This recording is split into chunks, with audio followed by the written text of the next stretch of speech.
भक्तजनों, माताओं, बहनों, सादर जय श्री कृष्ण। हमारे YouTube चैनल में आप सभी का बहुत बहुत स्वागत है। मैं हूं आपके साथ आचार्य धर्मेंद्र शास्त्री। सबसे पहले आपको सावन माह की बहुत बहुत शुभकामनाएं और बधाइयां। भगवान भोलेनाथ का भरपूर आशीर्वाद आपके जीवन पर सदैव बना रहे तथा माता पार्वती की अपार कृपा आपके जीवन पर सदैव बरसती रहे। आप सभी पूरे परिवार के साथ सुखी रहें, स्वस्थ रहें, व्यस्त रहें और मस्त रहें। आज हम आपको बताने जा रहे हैं कि सावन सोमवार का व्रत आपको किस प्रकार करना चाहिए। सावन सोमवार में पूजा की विधि क्या रहेगी तथा व्रत के कौन कौन से ऐसे नियम रहेंगे जिनका आपको पालन करना चाहिए। व्रत वाले दिन भोजन क्या करना चाहिए, या फलाहार करना चाहिए या निर्जला व्रत करना चाहिए। इसी तरह आपको 16 सोमवार किस प्रकार करना चाहिए, यह संपूर्ण विधि हम इस वीडियो के माध्यम से आपको प्रदान करेंगे। आप सभी से अनुरोध है कि इस वीडियो को अंत तक पूरा जरूर देखें, तब आपको समझ में आएगा कि सावन सोमवार का व्रत आपको किस प्रकार से करना चाहिए। क्योंकि जब अधूरा देखेंगे तो आप अधूरी जानकारी ही प्राप्त कर पाएंगे। और वीडियो देखने के बाद सभी अपने अपने परिचितों को, रिश्तेदारों को या अन्य लोगों को शेयर भी कर दीजिएगा, ताकि यह महत्वपूर्ण ज्ञानवर्धक जानकारी उनको भी प्राप्त हो सकेगी। श्रावण का महीना 14 जुलाई से आरंभ हो चुका है, जो कि 12 अगस्त को समाप्त हो जाएगा। और इस बार श्रावण के महीने में 4 सोमवार रहेंगे। सबसे पहला सोमवार 18 जुलाई को है और उसके बाद दूसरा सोमवार 25 जुलाई को है।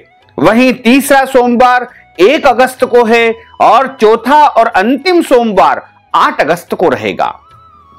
तो सभी भक्तजन, माताएं, बहनें भोले बाबा की कृपा को प्राप्त करने के लिए सोमवार का व्रत रखते हैं। सावन सोमवार अपने आप में विशिष्ट फलदायी होता है, क्योंकि भगवान भोले बाबा का सबसे परम प्रिय महीना श्रावण का महीना होता है।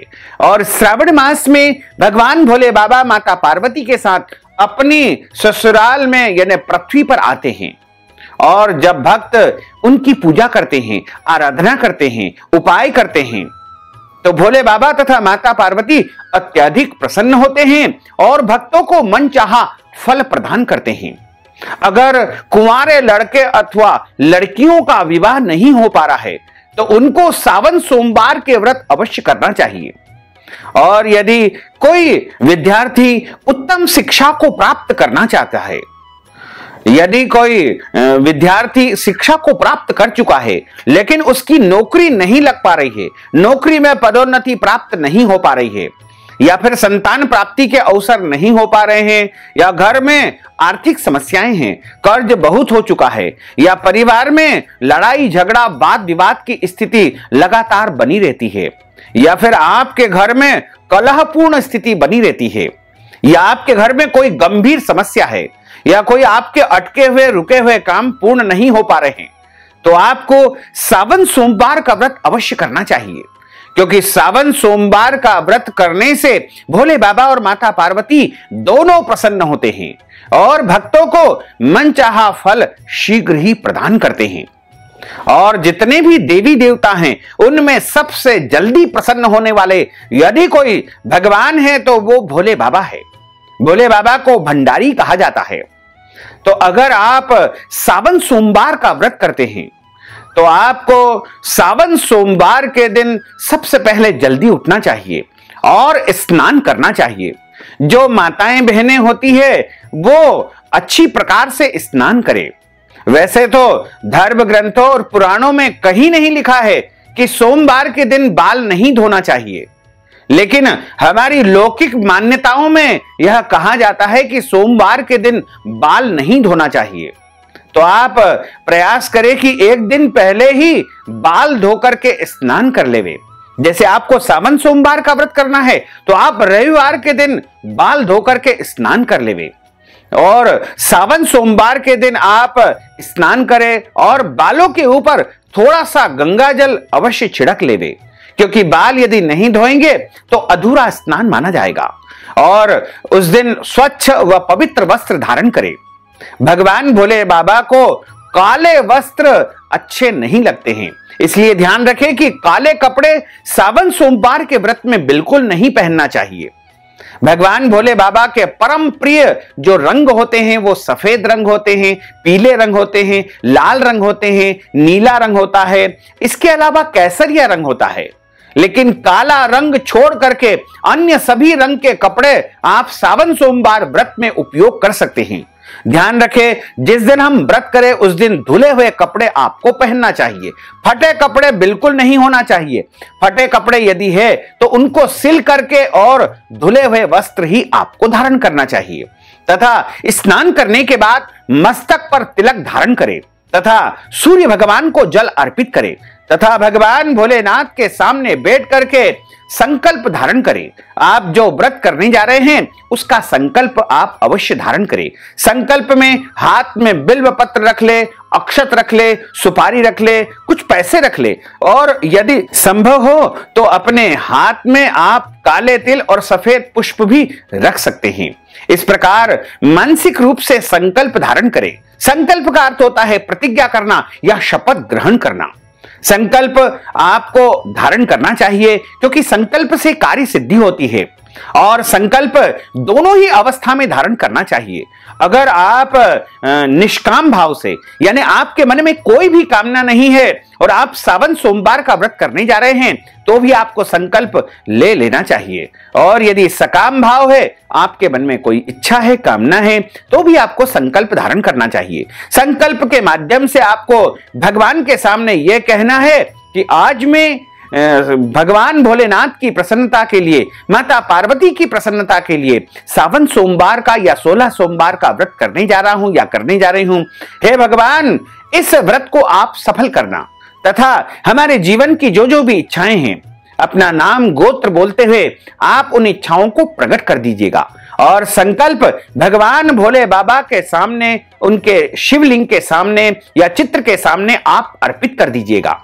इसके बाद आपका व्रत आरंभ हो जाएगा। सावन सोमवार का व्रत आप 3 प्रकार से कर सकते हैं।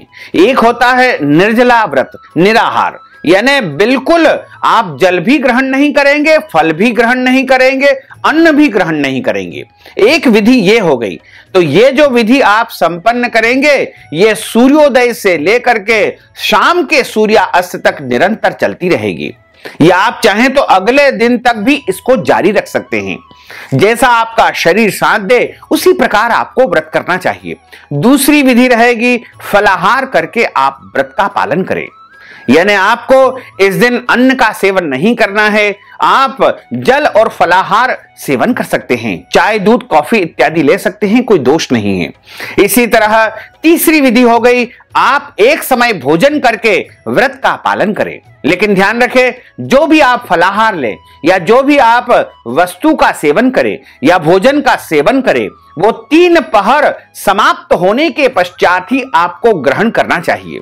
3 प्रहर का अर्थ होता है कि सुबह 6 बजे से लेकर के 9 बजे तक प्रथम प्रहर माना जाता है और उसके बाद सुबह 9 से लेकर के 12 बजे तक दूसरा प्रहर माना जाता है तथा दोपहर 12 बजे से लेकर के 3 बजे तक तीसरा प्रहर माना जाता है।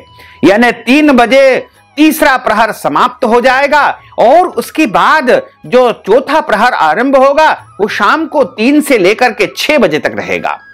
तीसरा प्रहर समाप्त होने के बाद आप फल या फलाहारी वस्तु का सेवन कर सकते हैं और अगर आप एक समय भोजन करना चाहते हैं तो आप 3 पहर समाप्त होने के बाद भोजन कर सकते हैं, कोई दोष नहीं होता है। तथा जब आप भोजन करें तो ध्यान रखें कि इस दिन भोजन में आपको लहसुन, प्याज, मांस, मदिरा का उपयोग बिल्कुल नहीं करना चाहिए तथा व्रत करने वाले को मसूर की दाल का भी उपयोग नहीं करना चाहिए। इस दिन आप चावल का उपयोग कर सकते हैं, कोई दोष नहीं होता है। और जो भोजन आप बनाएं उसमें मिर्च मसाला बहुत तेज नहीं होना चाहिए, हल्का और सात्विक भोजन ही इस दिन आपको ग्रहण करना चाहिए। और जो भोजन का निर्माण करता है वह बिना स्नान किए या बिना भगवान को भोग लगाए उस भोजन को स्वीकार न करे। भोजन बनाने वाला भी स्नान करके ही भोजन बनाए और जो भोजन तैयार हो जाए उसको पहले भगवान को नैवेद्यम यानी भोग अवश्य अर्पित करें। जो भोग आप लगाते हैं उसके ऊपर बिल्व पत्र रख करके भगवान को भोग अर्पित करें। आप सादा भोजन भी इस दिन बना सकते हैं, जैसे दाल, रोटी, चावल, सब्जी इत्यादि बना सकते हैं, लेकिन ध्यान रखें कि इस दिन पत्तेदार हरी सब्जियों का उपयोग बिल्कुल नहीं करना चाहिए। वैसे तो पूरे श्रावण माह में पत्तेदार हरी सब्जियों का उपयोग करना वर्जित माना जाता है और कच्चा दूध भी भोजन में उपयोग नहीं करना चाहिए। आप चाहें तो खीर बना सकते हैं, खीर बनाने का कोई दोष नहीं होता है, तथा भोजन में बैंगन की सब्जी का भी आपको उपयोग नहीं करना है।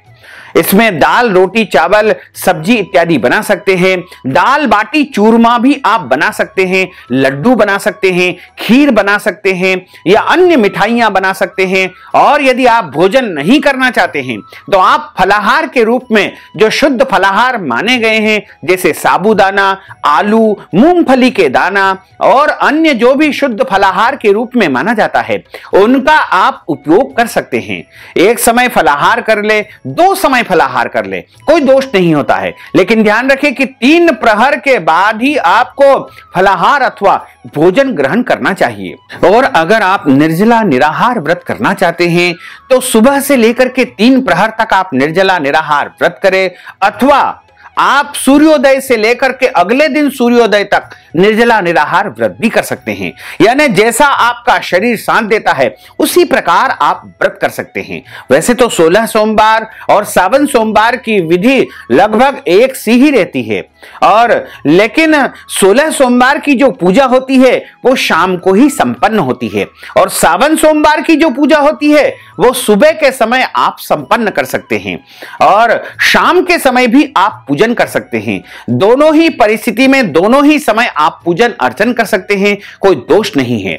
इसके अलावा सावन सोमवार के दिन आपको विशेष रूप से यदि व्यवस्था आपके पास है तो पार्थिव शिवलिंग का आपको पूजन अर्चन करना चाहिए। अंगूठे के बराबर शिवलिंग का पूजन ही घर में करना चाहिए। यानी आप मिट्टी के शिवलिंग इस दिन बनाएं, शुद्ध मिट्टी कहीं से आप लेकर आए। जब मिट्टी खोदते हैं तो उस समय ओम नमः शिवाय का जाप करते हुए मिट्टी को खोदना चाहिए, और सर्वप्रथम मिट्टी में से कूड़े, कंकड़, कचरा इत्यादि को साफ कर लेवे, और साफ स्वच्छ जो पवित्र मिट्टी होती है उसमें थोड़ा गंगा जल आप छिड़क दीजिएगा। फिर उसमें दूध, दही, शहद, शक्कर, घी थोड़ा थोड़ा छिड़क दीजिएगा और उसके अंगूठे के आकृति के शिवलिंग आप निर्मित करते जाए, और एक कटोरी में आप चावल रखें, उनके ऊपर के भाग में चावल चिपकाते जाए और आप विषम संख्या में शिवलिंग का निर्माण करें। 5, 7, 11, 51 इत्यादि जो भी आपकी श्रद्धा हो, विषम संख्या में शिवलिंग का निर्माण करें। सर्वप्रथम उनका पूजन अर्चन करें, और अगर आप मिट्टी का शिवलिंग नहीं बना सकते हैं तो आप अपने घर में जो शिवलिंग है उनका पूजन करें, क्योंकि भगवान शिव का पूजन, शिवलिंग का पूजन ही सर्वोत्तम माना जाता है। शिव जी की मूर्ति का पूजन हमारे धर्म ग्रंथों में नहीं बताया गया है, लेकिन आपके घर में यदि शिवलिंग नहीं है तो ऐसी परिस्थिति में उनका ही ध्यान करके आप पूजन अर्चन कर सकते हैं, या मानसिक रूप से मन में स्मरण करते हुए भी आप मानसिक पूजा भगवान भोलेनाथ का कर सकते हैं। तो आप शिवलिंग बना करके यानी मिट्टी के शिवलिंग बना करके पूजन करना चाहें तो उनका पूजन कर देवे, लेकिन ध्यान रखें जब सूर्यास्त हो उसके पहले पहले मिट्टी के शिवलिंग का विसर्जन आपको कर देना चाहिए। मिट्टी के शिवलिंग का विसर्जन आप किसी भी जलाशय में, जैसे तालाब, कुआं, बावड़ी, नदी इत्यादि में विसर्जित कर देवे। यदि ये सारी व्यवस्थाएं आपके पास उपलब्ध नहीं है तो आप अपने घर के गमले अथवा क्यारी में भी जल डालते हुए यानी जल में उनको घोल करके वह जल आप अपनी क्यारी में भी डाल सकते हैं, यानी घर के गमले क्यारी में भी आप विसर्जित कर सकते हैं, कोई दोष नहीं लगेगा। सावन सोमवार के पूजन में आपको एक पूजन की थाली सर्वप्रथम तैयार करना है, और पूजन की थाली में आपको रोली यानी कुंकू रखना है, चावल रखना है। चावल टूटे फूटे नहीं होना चाहिए, कटे हुए चावल नहीं होना चाहिए। चावल को अक्षत कहा जाता है और अक्षत कभी भी छत यानी टूटे फूटे नहीं होना चाहिए। अच्छे साबुत चावल आप ले ले, उसके बाद अबीर और गुलाल आप रखें और हल्दी मेहंदी सिंदूर भी आप अपनी थाली में रखें और कलावा यानी जनेऊ जोड़ा उसमें रखें और इसी के साथ आप नाड़ा या मोली या रक्षा सूत्र जिसे कहा जाता है वो रखें और इसके साथ ही आप उस पूजा की थाली में इत्र रखें, पुष्प रखें। सफेद पुष्प भोले बाबा को अत्यधिक प्रिय होते हैं और लाल फूल और हल्दी मेहंदी सिंदूर कंकु ये माता पार्वती के लिए आपको रखना चाहिए तथा पूजन की थाली में भस्म रखे, भांग रखे, इत्र की शीशी रखे और पंचामृत यानी दूध दही शहद शक्कर घी अलग अलग भी आप रख सकते हैं या मिलाकर भी आप रख सकते हैं। कच्चा दूध अलग से अभिषेक के लिए आप रख लीजिएगा। इसी तरह आपको पूजन की थाली में जो है पंचमेवा भी रखना है। पंचमेवा यानी सूखे 5 प्रकार के मेवा आपको रखना है। इसमें आप मखाना ले सकते हैं, मिश्री ले सकते हैं, छुआरा यानी खारक आप ले सकते हैं, काजू आप ले सकते हैं, पिस्ता ले सकते हैं या अन्य जो भी सूखा मेवा आपके पास उपलब्ध हो वो आप ले लीजिएगा। और ये पूजन की समस्त सामग्री रख ले, एक नारियल उसमें रख लेवे, कुछ दक्षिणा उसमें रख लेवे, पुष्पमाला उसमें रख लेवे, बिल्व पत्र साबुत होना चाहिए, कटे फटे नहीं होना चाहिए और बिल पत्र की ऊपर की डंडी को तोड़ देना चाहिए और शमी पत्र उस थाली में आप रख लीजिएगा। इस तरह ये सारी पूजन सामग्री आप एकत्रित कर लेवे। कपूर रख लेवे, एक शुद्ध घी का दीपक आप रख लेवे। भगवान भोले बाबा को घी का दीपक लगाना चाहिए, तेल का दीपक उनको नहीं लगाया जाता है, यह ध्यान रखना चाहिए। इसी तरह धूप बत्ती का प्रयोग करना चाहिए क्योंकि अगरबत्ती में बांस का उपयोग किया जाता है, इसलिए आप भोले बाबा के पूजन में अगरबत्ती का उपयोग बिल्कुल न करें। धूप बत्ती का उपयोग करें, दीपक शुद्ध घी का उपयोग करें और आप भगवान भोलेनाथ का जहां पर पूजन करने जाते हैं वहां पर आपको एक आसन की व्यवस्था भी स्वयं की होना चाहिए, यानी दूसरे के आसन पर आपको बिल्कुल नहीं बैठना है। एक लोटा जल आपको रखना है, गंगा जल भी आपको उस जल में डाल लेना चाहिए, कच्चा दूध वहां पर रख लीजिएगा और सारी पूजन की सामग्री फल मिठाई यानी दूध से बनी मिठाई आप भोले बाबा को चढ़ा सकते हैं, कोई दोष नहीं होता है। कच्चा दूध भी आप उनको चढ़ाएंगे, कोई दोष नहीं होता है। लेकिन सावन के महीने में भक्तों को कच्चा दूध पीना नहीं चाहिए। दूध से बनी मिठाई फलाहार के रूप में सेवन कर सकते हैं, कोई दोष नहीं लगेगा। तो आप चाहें तो मंदिर में जाकर पूजन कर सकते हैं या अपने घर में भी यदि शिवलिंग आपके पास उपलब्ध हो धातु के पत्थर के तो उनका आप पूजन करें, अथवा आपने यदि मिट्टी के शिवलिंग बनाए हैं तो उनका आप पूजन करें।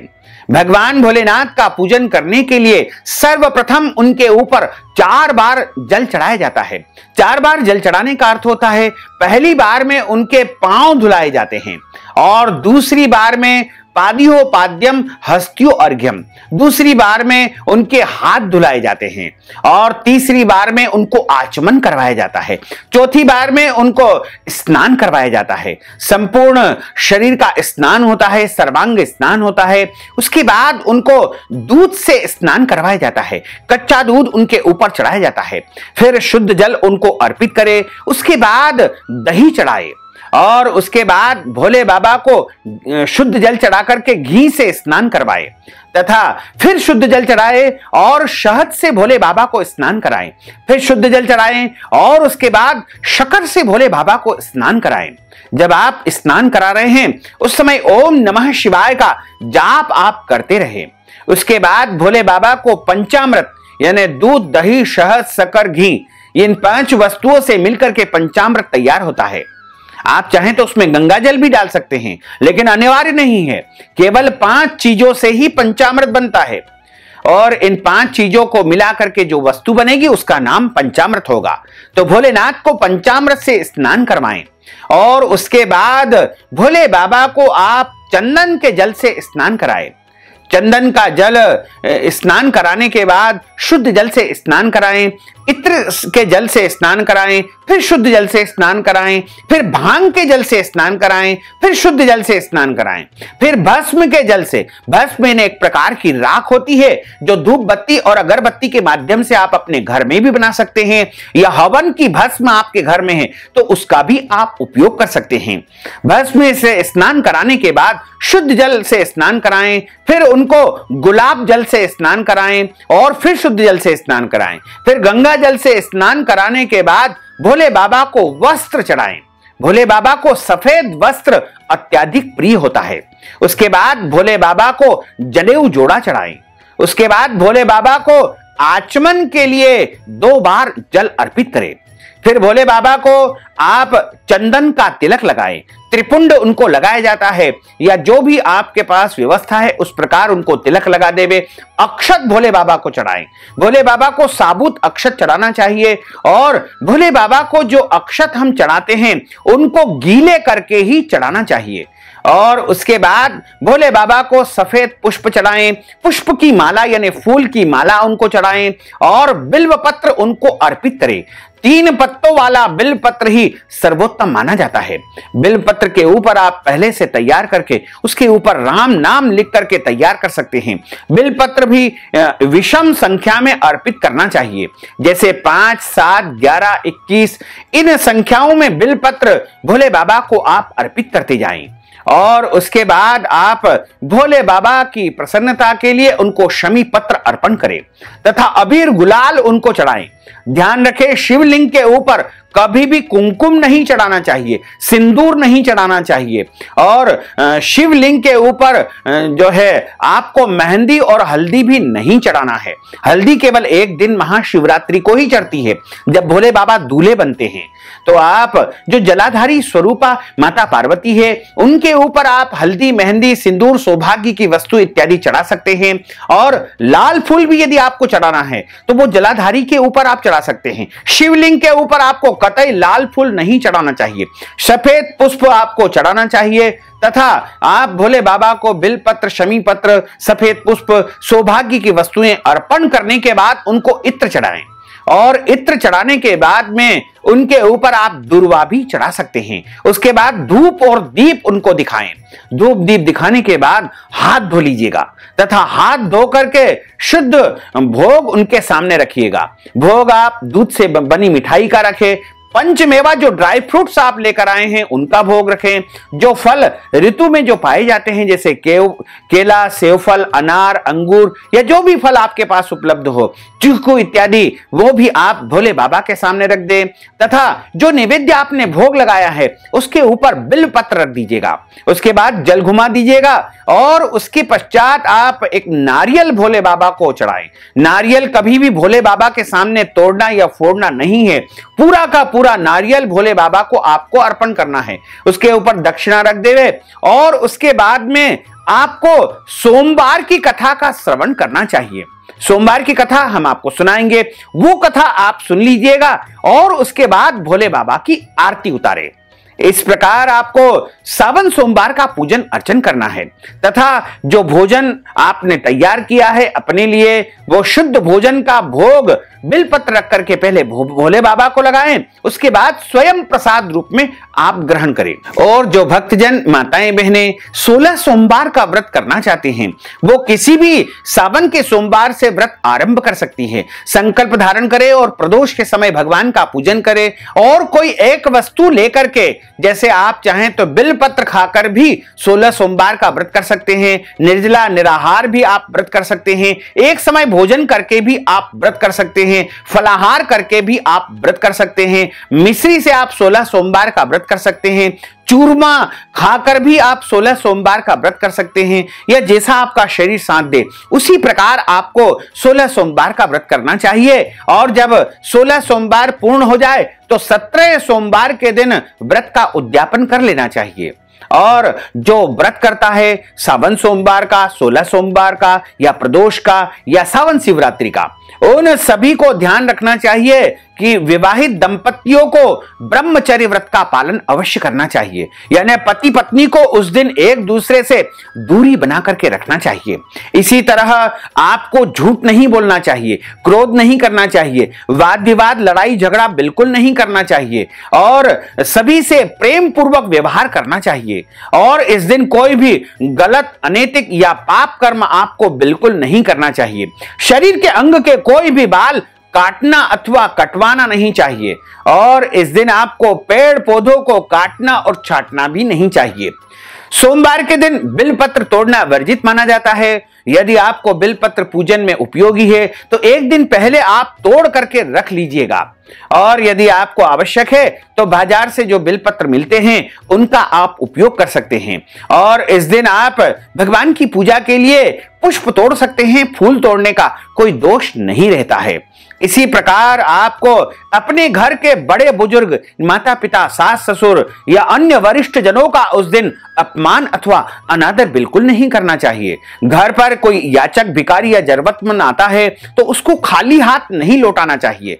और आप अपने घर परिवार में कोई भी प्राणी है तो उसका दिल नहीं दुखाना चाहिए। इस दिन गौ माता की सेवा करना चाहिए, गौ माता को इस दिन मारना नहीं चाहिए। और आप ये भी ध्यान रखें कि पूरे दिन भगवान का स्मरण, भजन कीर्तन करना चाहिए और अधिक से अधिक समय आपको मौन धारण करना चाहिए, क्योंकि व्रती को कम बोलना चाहिए।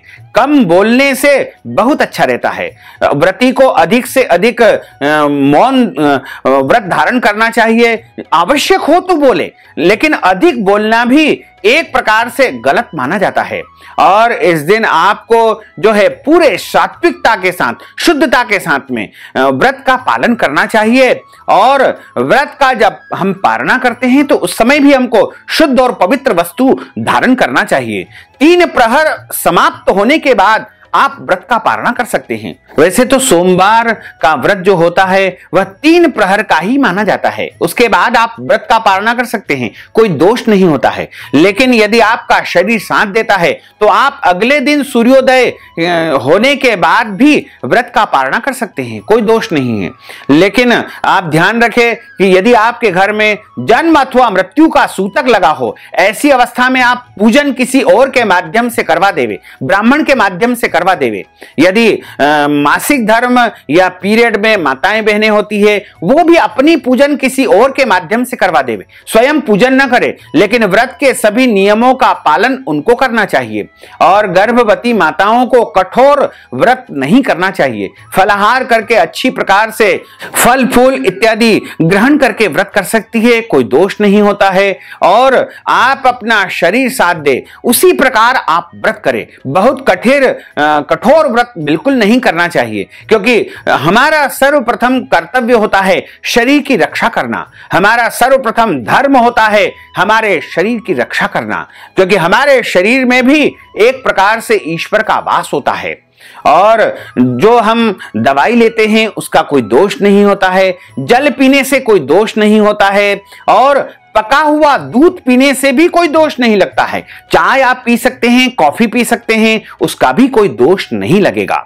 और यदि आपके मन में कोई भी संशय है, कोई भी सवाल है या कोई भी जानकारी आप हमारे माध्यम से प्राप्त करना चाहते हैं तो आप हमें व्हाट्सएप के माध्यम से मैसेज करके भी पूछ सकते हैं, या फिर कमेंट बॉक्स में अपनी बात लिख करके हमसे पूछ सकते हैं। कोई दोष नहीं लगेगा, हम आपको जवाब अवश्य ही देंगे।